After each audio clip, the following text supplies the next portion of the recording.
समर्थन करेंगे। जन सुराज अगर वही काम करेगा जो अन्य दल कर रहे हैं, फिर जन सुराज के साथ हम नहीं रहेंगे। तो राजद था, तो राजद ने हमारी क्या हश्र किया कि हम जब समाज अति पिछड़ों की बात कर रहे थे तो सदस्यता से निकाल दिया। और जनता दल यू पार्टी जो है, जिसके मुखिया बाबू नीतीश कुमार जी हैं, 2015 से ये जो अपेक्षाकृत संपन्न जातियों को ला करके अति पिछड़ों की हकमारी करते हैं। हमारी तो लड़ाई सीधे नीतीश बाबू से है, तो नीतीश बाबू से हम लड़ रहे हैं। लालू जी ने हमारी क्या हश्र की, तो अब जो पार्टियां बचेगी उस पर हम दरवाज़ा खटखटाएंगे। रोड पर भी नहीं, सदन में भी, और आंदोलन करके अपनी सदस्यता गंवाएं। लेकिन सदस्यता गंवाने के बाद मुझे मलाल नहीं। नमस्कार, मैं मनीष और आप देख रहे हैं मीडिया दर्शन।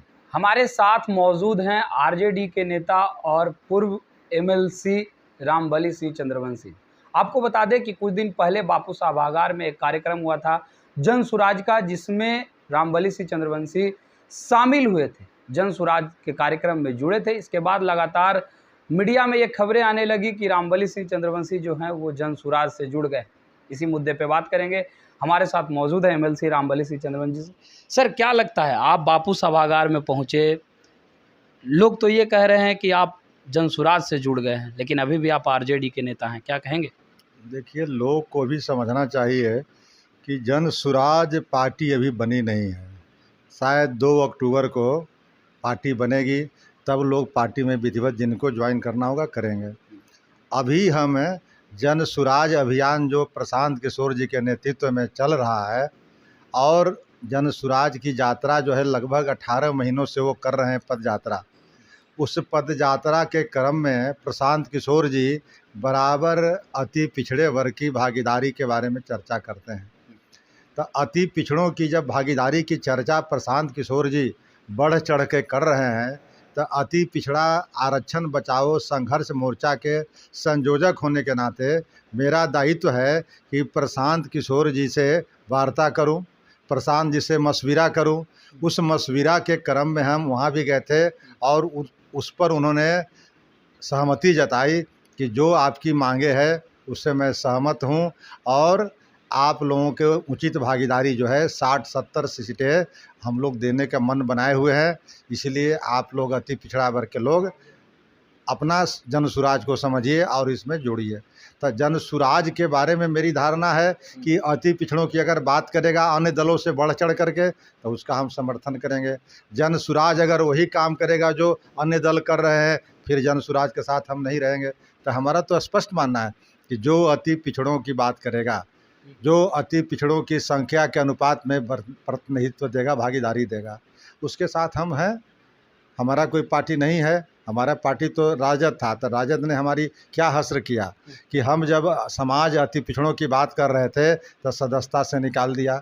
और जनता दल यू पार्टी जो है, जिसके मुखिया बाबू नीतीश कुमार जी हैं, 2015 से ये जो अपेक्षाकृत संपन्न जातियों को ला करके अति पिछड़ों की हकमारी करा रहे हैं। तो हमारी तो लड़ाई सीधे नीतीश बाबू से है, तो नीतीश बाबू से हम लड़ रहे हैं। लालू जी ने हमारी क्या हश्र की, तो अब जो पार्टियां बचेगी उस पर हम दरवाज़ा खटखटाएंगे कि हमारे अति पिछड़ों के प्रति आपकी क्या ओपिनियन है, क्या स्टैंड है। अगर जिसका स्टैंड ओपिनियन हमारे पक्ष में होगा उसके साथ हम होंगे। लेकिन आरजेडी के जो पूर्व के एमएलसी हैं और आरजेडी के नेता भी हैं, आज़ाद गांधी, उन्होंने यहाँ तक कह दिया कि रामबली सिंह चंद्रवंशी जो हैं वो काने बैगन की तरह हैं, आरजेडी में उनका वैल्यू नहीं है, उनकी तो सदस्यता भी छीन ली गई। वैसे लोगों की बात नहीं करते, कोई उनका वजन ही नहीं है उनके बयान में। मिरर हाई स्कूल में अति पिछड़ा आरक्षण बचाओ संघर्ष मोर्चा का कार्यक्रम किए, 500 भी लोग नहीं जुटे, पूरी तरह से विफल रहा था उनका कार्यक्रम। क्या कहेंगे? अब आज़ाद गांधी जी क्या कहते हैं, इसको मैं टिप्पणी करने के लिए तैयार नहीं हूँ। अब बिहार के अति पिछड़ों को जो क्या सेंटिमेंट है, क्या मुद्दे हैं, आज़ाद गांधी को शायद पता भी नहीं होगा, और अगर पता है तो भय से बोल नहीं सकते हैं। और मैं तो उस भय को त्याग करके, और रोड पर भी नहीं, सदन में भी, और आंदोलन करके अपनी सदस्यता गंवाई। लेकिन सदस्यता गंवाने के बाद मुझे मलाल नहीं है। मलाल इसलिए नहीं है कि आखिर हम लोगों ने समाज हित में यह कदम उठाया, और समाज हित में आगे भी अगर इससे बड़ी आंदोलन करने की ज़रूरत होगी तो मैं करूँगा। तो मैं किसी आज़ाद गांधी के प्रत्याशा में थोड़े हूँ कि आज़ाद गांधी के ऐसे लोग अगर हमारे समर्थन करेंगे तब आंदोलन चलेगा। इसलिए उनको कहने दीजिए। मैं आरजेडी से इत्तेफाक अभी नहीं रखता हूँ, बात सही है। आरजेडी से एमएलसी था, लेकिन आरजेडी ने हमें इस बात का एहसास नहीं कराया कि आरजेडी में जब मैं सम्मानित एक एमएलसी था तो आरजेडी को सदस्यता भंग कराने की नौबत क्यों आई।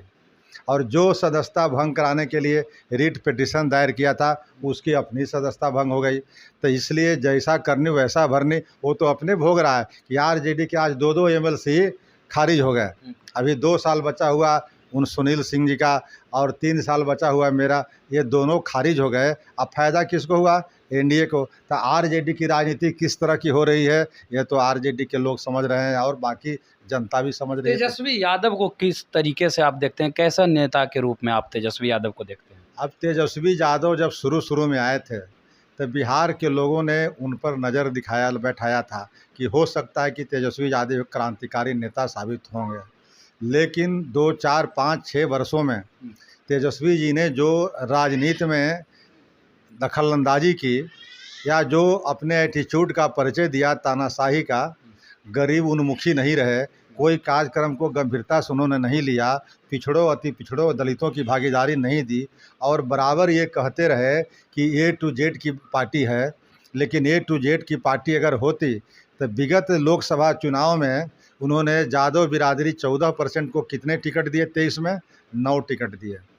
और मुसलमान 17-18% जो वोटर है उसको कितने टिकट दिए? 2 दिए।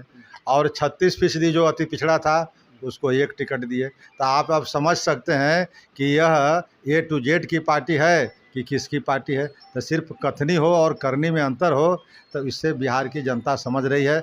अब तेजस्वी यादव को झांसे में बिहार के लोग आने वाले नहीं हैं। अब समझ गए कि तेजस्वी यादव किसी तरह एन के प्रकारेण बिहार की 1 नंबर कुर्सी पर बैठना चाहते हैं। लेकिन जितने उनकी चाहत है उतना ही जनता उनके विरुद्ध में जा रही है और आगे आने वाला समय जो होगा वो प्रतिपक्ष के नेता पर भी उनको संदेह रहेगा। आखिरी सवाल मेरा रहेगा, आपने कहा कि प्रशांत किशोर जो है अति पिछड़ा को भागीदारी देने की बात कर रहे हैं, इस वजह से उनके विचार से हम लोग सहमत हैं और हम लोग जुड़ना भी चाहते हैं। लेकिन 2 अक्टूबर को पार्टी की गठन हो जाएगी, यदि अति पिछड़ा का वो भागीदारी नहीं मिल पाता है उस पार्टी में भी, तो फिर रामबली सिंह चंद्रवंशी क्या करेंगे? देखिए, अभी तो आप तुलना कीजिएगा, एक तरफ है अन्य पार्टियां हैं और दूसरे तरफ प्रशांत किशोर है। प्रशांत किशोर जी पिछले 18 महीनों से गांव की पगडंडियों पर जाड़ा हो गर्मी हो बरसात में चल रहे हैं और पदयात्रा कर रहे हैं। पदयात्रा सिर्फ नहीं कर रहे हैं, वहाँ के लोगों से गुफ्तगू कर रहे हैं, वहाँ की समस्याओं से रूबरू हो रहे हैं। लेकिन कोई एक नेता के बता दीजिए जो 5 किलोमीटर 10 किलोमीटर की पदयात्रा किया हो अपने जीवन काल में। तब अब प्रशांत किशोर तो उससे आगे निकल रहे हैं जो नेता अभी एग्जिस्टिंग हैं, चाहे जिनका नाम आप ले लीजिए जिस पार्टी का। अब रही बात कि आगे आने वाला समय में प्रशांत किशोर जी जो कह रहे हैं वो करेंगे कि नहीं, ये हमें देखना है और लोगों को देखना है। तो अगर प्रशांत जी नहीं करेंगे तो हम लोग बंधुआ मजदूर हैं, हम लोग फिर अगला दरवाज़ा खटखटाएंगे। इसलिए हम लोग को कहीं पर दिक्कत नहीं है। हम लोग को अगर लालू जी ने ठगा तो नीतीश जी ने ठगा और अगर प्रशांत जी भी ठग लेंगे तो कौन बड़ी बात है। लेकिन प्रशांत जी को अभी कैसे हम ठग कह दें? प्रशांत जी का जांचने का समय आएगा। अगर प्रशांत जी उस जांचने के क्रम में सफल नहीं हुए तब प्रशांत जी पर ये उंगली उठा सकते हैं। अभी तो प्रशांत जी की तरफ हमारा आशा भरी नज़रों से हम लोग देख रहे हैं।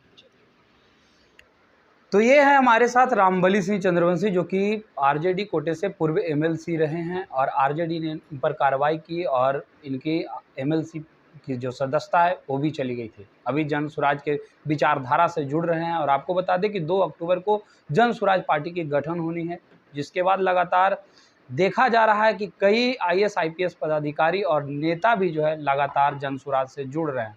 फिलहाल इस खबर में इतना ही। देखते रहें मीडिया दर्शक, धन्यवाद।